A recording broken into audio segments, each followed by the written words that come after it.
Hello बच्चों, स्वागत है आपका एफटी की स्टडी चैनल पे। आज मैं आपको क्लास 12 का अर्थशास्त्र का मिड टर्म का क्वेश्चन पेपर बताने वाला हूँ। ठीक है, सैम्पल पेपर है ये आपका 2025 और 26 के सेशन के बच्चों के लिए। तो इस वीडियो में हम जानेंगे कि जो आपका पेपर है किस तरीके का आने वाला है और कौन से क्वेश्चन आपके इम्पोर्टेंट बनते हैं।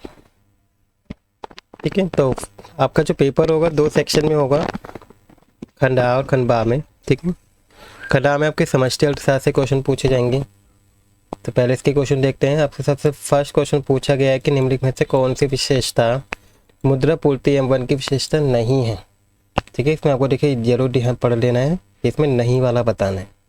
तो इसे समय बिंदु पर मापा जाता है, इसमें सरकार के द्वारा रखे गए मुद्रा भंडार शामिल नहीं होते हैं और ये सदैव किसी देश के केंद्रीय बैंक के हाथों में मौजूद मुद्रा होती है। तो ये वाला ऑप्शन बिल्कुल गलत है, तो यानी कि केवल थर्ड सही आंसर होगा। इसी वाले बच्चों, निम्नलिखित में से कौन सा कार्य वाणिज्य बैंक का कार्य नहीं है। तो वाणिज्य बैंक का काम कौन सा नहीं है, नोट जारी करना, ये तो बल्कि केंद्रीय बैंक का काम है। नेक्स्ट है बच्चों, निम्नलिखित में से सही समीकरण की पहचान कीजिए। तो सही आपको बतानी है, तो सही क्या है, जीडीपी एमपी जो होता है बच्चों वो एनएमपी एफसी प्लस स्थिर पूंजी का उपभोग के बराबर होता है। फोर्थ है आपका कि किसी राष्ट्र की आर्थिक सीमा और राजनीतिक सीमा तक एक समान है। ठीक है, कथन 2 में दिया है कि भारत में स्थित अमेरिका दूतावास भारत के आर्थिक सीमा का एक हिस्सा है। तो 2 कथन दिए हैं, इन दोनों कथन को बताने क्या है, दोनों सही है। तो बच्चों ये दोनों कथन दोनों ही क्या हैं, ये गलत हैं। ठीक है, फिफ्थ क्वेश्चन है आपका, निम्नलिखित कथनों को ध्यानपूर्वक पढ़िए। मुद्रा एक वस्तु है जिसमें सामान्य विनिमय के माध्यम के रूप में स्वीकार किया जाता है, बिल्कुल सही लिखा है ये। सेकेंड है आपका, मुद्रा ने आवश्यकताओं के दोहरे संयोग की समस्या का समाधान भी किया, ये भी सही है। ठीक है, तो मतलब दोनों कथन क्या है आपके सही हैं। सिक्स से बच्चों, निम्नलिखित में से कौन सा कथन किसी अर्थव्यवस्था के संदर्भ में गलत है, उसकी पहचान कीजिए। फर्स्ट बोला है कि सकल घरेलू उत्पाद जीडीपी की तुलना में सकल राष्ट्रीय उत्पाद से अधिक होता है, एंड सकल राष्ट्रीय उत्पाद की तुलना में सकल घरेलू उत्पाद अधिक होता है। यस, सकल राष्ट्रीय उत्पाद और सकल घरेलू उत्पाद दोनों बराबर हो सकते हैं, या सकल राष्ट्रीय उत्पाद और सकल घरेलू उत्पाद का योग हमेशा 0 के बराबर होता है। ठीक है, नेक्स्ट है बच्चों 7 के निम्नलिखित कथन को पढ़ के आपको बताना है। अभिकथन में लिखा है कि वास्तविकरण घरेलू उत्पाद मौद्रिक सकल घरेलू उत्पाद के तुलना में किसी राष्ट्र की आर्थिक वृद्धि का एक बेहतर संकेतक है। कारण ने बोला कि वास्तविक सकल घरेलू उत्पाद चालू वर्ष की कीमतों पर वस्तु व सेवाओं के मूल्य को क्या करता है, मापता है। तो क्या दोनों अभिकथन और कारण सही है, और कारण की सही व्याख्या करा तो बच्चों ए पे लगाना है, और यदि कारण की सही व्याख्या नहीं करते तो बी पे लगाना है, और यदि कथन सही है कारण गलत है तो सी, एंड अभिकथन क्या है आपका गलत है, कारण सही है तो आपको द पे लगाना है। इसके बच्चों नेक्स्ट क्वेश्चन है आपको कॉलम ए की कॉलम बी के साथ क्या करनी है, मैचिंग करके सही वालों को आपको पहचानना है। ठीक है, ठीक है, जो सही मैचिंग है वो बतानी है। जैसे आके इसने किससे मैचिंग की, फर्स्ट से। ठीक है, एंड बाकी आपके सेकंड से मैचिंग कर रखी है, आके आपके थर्ड से मैचिंग कर रखी है, और इसकी इससे मैचिंग कर रखी है। तो कौन सा आपको सही है वो आपको बताना है। ठीक है, नेक्स्ट है बच्चों आपका 9 के निम्नलिखित कथनों को पढ़िए और अभिकथन कारण को मतलब अभिकथन कारण वाला ही क्वेश्चन है आपको, उसका सही विकल्प चुन के आपको उस पर टिक लगाना है। तो बच्चों अभिकथन में दिया हुआ है आपको कि सार्वजनिक वस्तुएं वे वस्तुएं हैं जिनका उपयोग सामूहिक रूप से जनता के द्वारा किया जाता है। कारण में बोला जा रहा है कि सार्वजनिक वस्तु की प्रकृति गैर अपवर्जनीय एवं प्रतिबंधात्मक होती है। तो क्या ये कारण सही है इसका, तो ए लगाएंगे, अगर गलत है तो बी लगाएंगे। अगर अभिकथन सही है कारण गलत है तो बी लगाएंगे, और अगर अभिकथन गलत है कारण सही है तो डी लगाएंगे। देखिए बच्चों क्वेश्चन 10 में आपका एक प्लेनर ब्लैंक दिया हुआ, इसको बताना है कि यहाँ पे क्या आएगा। तो वे बजट जिसके अंतर्गत सरकार अपने द्वारा एकत्रित राजस्व के बराबर राशि खर्च कर सकती है उसे क्या बोलते हैं बच्चों, अधिशेष बचत, घाटे का बचत, या संतुलित बचत। ठीक है, या आस्फीटिक बचत। इसके बाद बच्चों 3 नंबर के क्वेश्चन आते हैं आपके। प्रश्न नंबर 11 में आपसे पूछा है कि राष्ट्रीय आय ज्ञात करने के लिए व्यय विधि से संबंधित किन्हीं 2 सावधानी को आपको बतानी है व्यय विधि से। ठीक है, इसके बाद नेक्स्ट क्वेश्चन है 12 की सरकार सामान्य सिगरेट, तंबाकू, शराब आदि जैसे सामाजिक रूप से अवांछनीय उत्पादों पर उच्च दर से वस्तु एवं सेवा पर जीएसटी लगाती हैं। उपरोक्त कथन में सांकेतिक सरकारी बजट के उद्देश्य की पहचान करके उसकी व्याख्या करनी है। इस बार इसकी चॉइस में दूसरा क्वेश्चन दे रखा है कि दो दोस्त हैं, रमेश एक सॉफ्टवेयर इंजीनियर है, पीयू एक बेकरी मालिक है। ये कर भुगतान के माध्यम से देश की अर्थव्यवस्था में अपने योगदान पर चर्चा कर रहे हैं। रमेश प्रतिवर्ष 8 लाख कमाता है, उसे आयकर देना पड़ता है। पीयू केक और पेस्ट्री की बिक्री पर वस्तु एवं सेवा कर जीएसटी का भुगतान करती है। तो इस अनुच्छेद के आधार पर आपको पहचान करनी है कि रमेश प्रत्यक्ष कर दे रहा है या अप्रत्यक्ष कर दे रहा है, ये बताना है। प्लस इन दोनों के बीच में आपको अंतर भी बताना है। नेक्स्ट है बच्चों 13 की उपयुक्त तर्कों के आधार पर निम्नलिखित कथनों की पुष्टि कीजिए। फर्स्ट क्वेश्चन कथन आपको दिया हुआ है कि किसी अर्थव्यवस्था में मुद्रा की पूर्ति स्टॉक चलन का एक उदाहरण है, ये बताना है कैसे। एंड केंद्रीय बैंक सरकार के कई बैंक की सेवाएं प्रदान करता है, इसको आपको एक्सप्लेन करना है, ठीक है। इसके बाद बच्चों नेक्स्ट क्वेश्चन है इसी की चॉइस में कि मान लीजिए कि काल्पनिक अर्थव्यवस्था में केंद्रीय बैंक आरक्षण अनुपात को 8% से 10% कर देता है बढ़ा के, और कुल प्राथमिक जमा राशि 5,000 है। तो वाणिज्य बैंक के द्वारा साख सृजन पर आरक्षित अनुपात में वृद्धि के प्रभाव को आपको एक्सप्लेन करना है। नेक्स्ट क्वेश्चन है बच्चों 14 के निम्नलिखित आंकड़े दे रखे हैं, आपके काल्पनिक आंकड़े हैं ये, आपको इनको पढ़ के इनको देख के वर्ष के आधार पर 2020 और 21 को आधार वर्ष मानकर और वर्ष 2022 और 23 में वास्तविक सकल घरेलू जीडीपी में प्रतिदिन परिवर्तन की क्या करनी है, आपको गणना करनी है, ठीक है। नेक्स्ट है आपको 15 की केंद्रीय बैंक के निम्नलिखित कार्यों पर आपको संक्षेप एक्सप्लेन करना है। बैंकों का बैंक अंतिम ऋणदाता किस तरह से इसका काम करता है वो आपको बताना है। नेक्स्ट है बच्चों 16 का फर्स्ट, मान लीजिए काल्पनिक अर्थव्यवस्था में केवल 3 फर्म है XYZ, और अर्थव्यवस्था में एक वर्ष के दौरान निम्नलिखित लेन देन हुए। फर्म एक्स ने फर्म वाई को 20,000 और फर्म जेड को 12,000 मूल्य की वस्तुएं बेची। एंड फर्म वाई ने फर्म एक्स को 11,000 और फर्म जेड को 35,000 की वस्तुएं बेची। और फर्म जेड ने अंतिम उपभोग के लिए परिवारों को 57,000 रुपये मूल्य की वस्तु बेची। तो इसको देखते हुए आपको आंसर बताना है कि दिए गए अर्थव्यवस्था में लेन देन के आधार पर बाजार मूल्य पर सकल घरेलू उत्पाद यानी कि GDP का मूल्य ज्ञात कीजिए।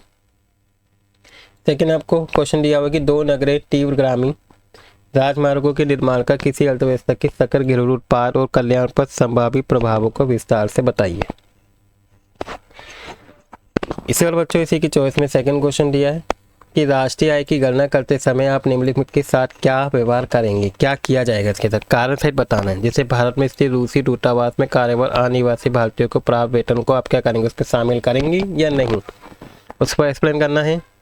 सेकंड बच्चों की किसी भारतीय बैंक के द्वारा विदेश में स्थित शाखाओं से अर्जित जो लाभ होगा उसे राष्ट्रीय आय में शामिल करेंगे ही नहीं, एक्सप्लेन करना है। एंड सरकार को प्राप्त मनोरंजन कर। सेकंड बच्चों एक फर्म एक्स के बारे में वर्ष 2000 और 2001 के लिए निम्नलिखित आंकड़े से बाजार कीमत पर शुद्ध मूल्य वृद्धि ज्ञात करनी है, ठीक है। ये आपके आंकड़े दे रखे। 17 क्वेश्चन बच्चों आपका एक अनुच्छेद दिया हुआ है, इसको ध्यानपूर्वक पढ़ना है। तो आइए पहले हम अनुच्छेद को पढ़ते हैं। केंद्रीय बजट 2025 और 26 में सूक्ष्म लघु एवं मध्यम उद्यम क्षेत्र को सुदृढ़ बनाने के उद्देश्य से कई उपाय प्रस्तुत किए गए। ये कृषि निवेश व निर्यात के साथ साथ भारत की विकास मात्रा में भी MSME की भूमिका के मुख्य इंजन के रूप में मान्यता देता है।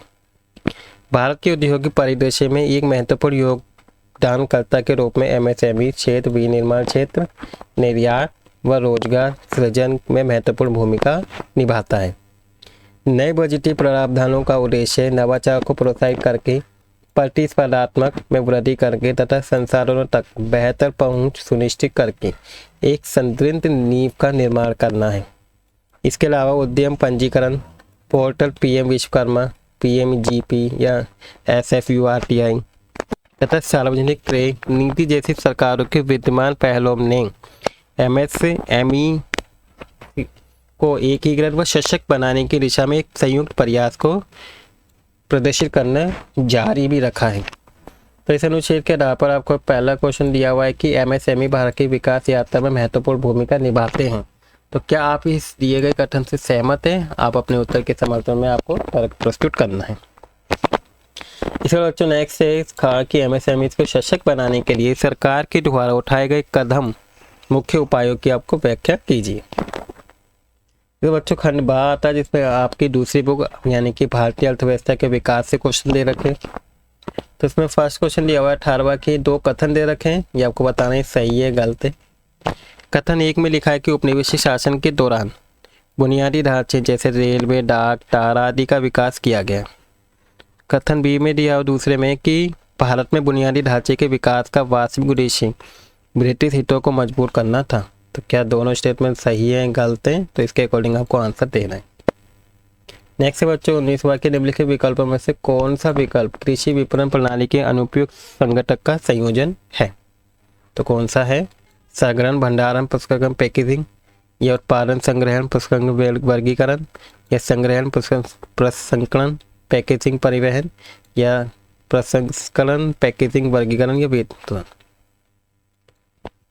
इस पर बच्चों 20वां क्वेश्चन आता है, आपसे पूछा गया है कि भूमि सुधार देश से संबंधित सुधारों को संदर्भित करता है। तो किससे संबंधित? भू राजस्व, जोतों का स्वामित्व, जोतों का आकार, ये उपरोक्त सभी। नेक्स्ट क्वेश्चन बच्चों 21वां है कि राष्ट्रीय स्तर पर वह संस्थान कौन सा है जो ग्रामीण ऋण उपलब्ध कराने वाली संस्थाओं को पुनर्वित्त सुविधा प्रदान करती है? सिडबी, नाबार्ड, एसबीआई या आरबीआई। नेक्स्ट बच्चों 22वां क्वेश्चन है कि निम्नलिखित दिए गए विकल्पों में से नियमित कृषि के उन उद्देश्यों की पहचान कीजिए जो नियमित कृषि बाजार के उद्देश्य से नहीं है। जैसे फर्स्ट में दिया है कि किसानों को उनके उत्पादों का उचित मूल्य दिलाने के लिए विपणन प्रणाली को कुशल और प्रभावी बनाना, या किसानों के लिए विपणन अवसंरचना में सुधार को हतोत्साहित करना, या किसानों के शोषण को रोकना, या किसानों को उपज की गुणवत्ता और महत्व में सुधार हेतु हतोत्साहित करना। तो इसमें से कौन सा सही है कि फर्स्ट एंड सेकेंड, या सेकेंड फर्स्ट एंड थर्ड, या थर्ड एंड फोर्थ, या सेकेंड एंड फोर्थ। इधर बच्चों क्वेश्चन नंबर 23 है, ब्रिटिश शासन के दौरान भारत के विदेशी व्यापार में डैश को छोड़कर विभिन्न विशेषताएं थी। फर्स्ट दिया है कि वस्तु उत्पादन, व्यापार, प्रशुल्क संबंधी प्रतिबंधात्मक नीति, या भारत में निर्यात और आयात पर ब्रिटिश एकाधिकार, या भारत का विशेष वित्त से मुक्त व्यापार, या डी विशाल निर्यात अधिशय। नेक्स्ट क्वेश्चन बच्चों 24वां कि आधुनिकीकरण एक महत्वपूर्ण आर्थिक नियोजन उद्देश्य है जो देश पर केंद्रित है। नवीन प्रौद्योगिकी को अपनाना, आय और धन का सम्मान करना, या सामाजिक दृष्टिकोण में सकारात्मक प्रतिबंध लाना। इसमें किस पे कैंडिडेट है? केवल फर्स्ट, या फर्स्ट एंड सेकेंड, या फर्स्ट एंड थर्ड, या फर्स्ट सेकेंड थर्ड, तीनों पे। इसका बच्चों 25वां क्वेश्चन है कि डैश खेती एक ऐसी प्रणाली है जो पारिस्थितिक संतुलन को बहाल करने, बनाए रखने और बढ़ाने में सहायक करता है। तो वो कौन सी प्रणाली है? कैसी खेती? पारंपरिक, जैविक, रासायनिक, या बहुस्तरीय। नेक्स्ट क्वेश्चन बच्चों 26वां आपका, मानव पूंजी निर्माण के स्रोतों को पहचान करके रेगिस्तान के लिए सही विकल्प बताना। देखिए यहाँ पे क्या आएगा वो आपको बताना है। फर्स्ट में बोल रहा है कि स्वास्थ्य पर व्यय और स्कूलों पर व्यय, या प्रौद्योगिकी पर व्यय और ज्ञान पर व्यय, या प्रवासन और ज्ञान पर व्यय, या स्वास्थ्य और या प्रवासन पर व्यय। 27 क्वेश्चन बच्चों की निम्नलिखित घटनाओं को पढ़ के आपको आंसर देना होगा। कथन में लिखा है कि हाल के दिनों में भारतीय अर्थव्यवस्था रोजगार सहित समृद्धि की समस्या का सामना कर रही है। कारण बोला जा रहा है कि रोजगार सहित रहित समृद्धि से तात्पर्य ऐसी स्थिति से है जहां कोई अर्थव्यवस्था अतिरिक्त रोजगार उत्पन्न किए बिना अधिक वस्तु और सेवा का उत्पादन करने में सक्षम होती है। तो आपको क्या बताना है? इसका विकल्प बताना है कि अभिकथन ए और आर दोनों सही है। ठीक है, तो दिया गया कारण अभिकथन ए को सही व्याख्या करता है, या अभिकथन ए और आर दोनों सही है लेकिन इसकी सही व्याख्या नहीं कर रहा है, या सी अभिकथन ए सही है लेकिन कारण गलत है, यह अभिकथन गलत है कारण सही है। नेक्स्ट क्वेश्चन बच्चों 28वां कि उन कारणों को विस्तार से समझाइए जिनके कारण औद्योगिक नीति प्रस्ताव 1956 आईपीआर के अंतर्गत निजी क्षेत्रों को विनियमित किया गया था। नेक्स्ट है 1950 और 90 की अवधि के दौरान भारतीय औद्योगिक क्षेत्र की किन्हीं 2 प्रमुख विशेषताओं को एक्सप्लेन करना है। इसके बाद बच्चों 29वां क्वेश्चन है कि भारत में महिलाओं की तुलना में अधिक पुरुष काम करते हैं। ये देखा भी गया है कि प्रत्येक 100 शहरी महिलाओं पर लगभग 15 ही काम करती हैं। ग्रामीण क्षेत्र में प्रत्येक 100 ग्रामीण महिलाओं पर लगभग 25 ही काम करते हैं। तो उपरोक्त कथन पर ऊंचे कारण बताते हुए इसकी व्याख्या कीजिए, कैसा क्यों है। नेक्स्ट है बच्चों 30 का आ कि भारत की राष्ट्रीय शिक्षा नीति 2020 कार्यरत शिक्षकों के प्रशिक्षण पर बहुत जोर देती है। और दी गई कथन के संबंध में किसी भी राष्ट्र की शिक्षा क्षेत्र के उत्थान में कार्य के दौरान प्रशिक्षण के किन्हीं 2 लाभ के बारे में आपको एक्सप्लेन करना है। नेक्स्ट आपको अनियमित श्रम रोजगार को परिभाषित करना है। इसके बाद बच्चों इसकी चॉइस में दूसरा क्वेश्चन दिया है कि नियमित वेतन भोगी रोजगार में महिलाओं की कम संख्या के किन्हीं 2 कारणों को आपको बताना है कि उनकी संख्या कम होती है, तो ऐसा क्यों है। सेकंड में आपको बताना है कि श्रमिक जनसंख्या अनुपात क्या होता है, इसको परिभाषित करना है। नेक्स्ट बच्चों 31 क्वेश्चन है कि उपयुक्त कारण के साथ आपको निम्नलिखित कथन सत्य है या असत्य वो बताना है कारण के साथ। फर्स्ट में पूछा है कि उपनिवेशिक शासन के दौरान भारत का असंतुलित विकास हुआ। सेकंड 1950 से 90 के बीच भारत में लागू की गई आर्थिक नीति का उद्देश्य क्षेत्रीय समानता को बढ़ावा देना था। 32 क्वेश्चन में बच्चों इसमें भी हमें सत्य असत्य बताना है कारण सहित। कथन में लिखा गया है कि उच्च उत्पादकता और उत्पादन मानव संसाधनों में निवेश का परिणाम है। सेकंड बढ़ती जनसंख्या मानव पूंजी निर्माण की गुणवत्ता को प्रभावित नहीं करती है। इसके बाद जो 33 क्वेश्चन है इसमें फर्स्ट आ में दिया हुआ है फर्स्ट क्वेश्चन कि भारत सूचना प्रौद्योगिकी का उपयोग करके स्वयं को ज्ञान आधारित अर्थव्यवस्था में बदल सकता है, इस कथन को औचित्य सिद्ध कीजिए। सेकंड किसी देश में मानव पूंजी की वृद्धि में किफ़ायती स्वास्थ्य सुविधा के योगदान की व्याख्या कीजिए। ये इसकी चॉइस में दूसरा क्वेश्चन दिया है कि मानव पूंजी और आर्थिक विकास के बीच संबंध की व्याख्या कीजिए। एंड सेकेंड है कि मेघा और दानिश दोनों के अपने अपने खेत हैं। मेघा ने कुछ कृषि पाठ्यक्रमों में निवेश किया है, आधुनिक कृषि तकनीकी सीखी है और अपने मजदूरों को मिट्टी की उर्वरता, फसल प्रबंधन, कीट नियंत्रण आदि से संबंधित सर्वोत्तम कार्य अभ्यासों का प्रशिक्षण भी दिया, यानी कि ट्रेनिंग भी दी है। जबकि दानिश ने उन्नत कृषि मशीनरी, सिंचाई प्रणाली और उच्च गुणवत्ता वाले बीज खरीदकर बाहरी निवेश किया है। तो क्या आप इस बात से सहमत है कि दानिश ने मानव पूंजी में निवेश किया है? अपने उत्तर के समर्थन में इसके उचित कारण भी बताइए। इसके बाद बच्चों नेक्स्ट क्वेश्चन है 34 आपके एक अनुच्छेद दिया हुआ है, इसको पढ़ के आंसर देना है। तो सबसे पहले हम अनुच्छेद को पढ़ लेते हैं। इसमें पूछा गया है कि बोला गया कि जुलाई 1991 के बजट के साथ भारतीय अर्थव्यवस्था का एक बाह्य उन्मुख बाजार आधारित अर्थव्यवस्था की ओर में स्पष्ट बदलाव हुआ है। बजट में शुरू किए गए उदारीकरण के उपाय बहुत व्यापक थे, हालांकि उनकी गति धीमी रही और कभी कभी तो कुछ रुकावटें भी आई हैं इसमें। 1991 के सुधारों ने कुछ मध्यवर्ती आगतों और पूंजीगत वस्तु को छोड़कर बाकी सभी पर आयात लाइसेंसिंग को समाप्त भी कर दिया है। उपभोक्ता वस्तुएं लाइसेंसिंग के अंतर्गत रहीं, जो कि टैरिफ का लगभग 30% हिस्सा है, तथा लगभग 1 दशक बाद विश्व व्यापार संगठन में भारत के व्यापारिक साझेदार के द्वारा सफल चुनौती दिए जाने के बाद इन वस्तुओं को लाइसेंसिंग से क्या कर दिया है, मुक्त भी किया गया है। आज पर्यावरण स्वास्थ्य सुरक्षा के आधार पर प्रतिबंधित कुछ वस्तुओं को छोड़कर सभी वस्तुओं का आयात बिना लाइसेंस या अन्य प्रतिबंधों के किया भी जा सकता है। लाइसेंसिंग व्यवस्था समाप्त होने के साथ टैरिफ दरें आयातों पर प्रभावी प्रतिबंध बन गई है। इसलिए सुधारों का एक मुख्य टैरिफ कार्य दरों को कम करना रहा और टैरिफ में कटौती मुख्यतः गैर कृषि औद्योगिक वस्तुओं तक ही सीमित रही। इसलिए उदारीकरण ऐसी वस्तुओं पर सख्ती से लागू होता है। टैरिफ दरों में क्रमिक कमी के माध्यम से टैरिफ में कमी हासिल की गई और टैरिफ बैंड की संख्या में कमी के माध्यम से टैरिफ संरचना को एक साथ युक्तिसंगत बनाने में भी इस दिशा में मदद मिली। तो इस अनुच्छेद के आधार पर निम्नलिखित प्रश्नों के आपको उत्तर देने हैं। फर्स्ट क्वेश्चन हमसे पूछा गया है कि 1991 के बजट में शुरू किए गए व्यापारिक उदारीकरण सुधार बहुत व्यापक थे। 1991 में शुरू किए गए किन्हीं 2 व्यापारिक सुधारों की व्याख्या करते हुए दिए गए कथन को बिल्कुल एक्सप्लेन करना है आपको, ठीक है। 3 मार्क्स में क्वेश्चन है आपका। नेक्स्ट है बच्चों ऐसे 2 क्षेत्र बताइए जहाँ टैरिफ में कटौती की। तो ये था आपका मिड टर्म का क्लास 12 का अर्थशास्त्र का paper.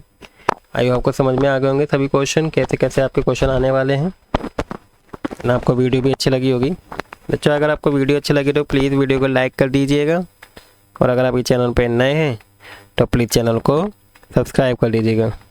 Thank you for watching video.